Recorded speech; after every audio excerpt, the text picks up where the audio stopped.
Right, yeah, welcome back. So today I got this 2018 Ford Transit T350 with a 3.5 litre motor inside of it.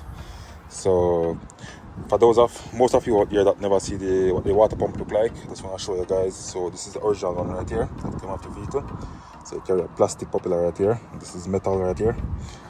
I have to remove this thermostat housing right here as well. The pulley, I get this piece out the way. And all of these bolts for the pulley, they use 10 bolts, 3 of them, and all the other bolts right there, these are the water pump bolts. All of them are 8mm, guys. So I use a flat pan screwdriver. I use this sometime because it cannot go everywhere. I got a pliers right here that I use to remove some of the clamps. Got this long one as well.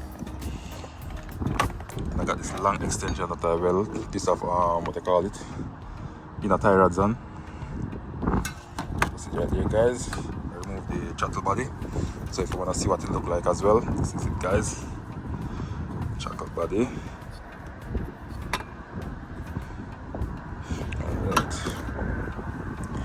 Alright. This is the coolant I get for it at the store. This is right there, guys. So I'm going to put it back together. Nothing too fancy, guys. So I hope this video help you all out there. If you have any same issue with your water pump leaking, that's it, guys. Take a good look on it. So if you find this video useful, please like, share, comment, and subscribe. Thank you.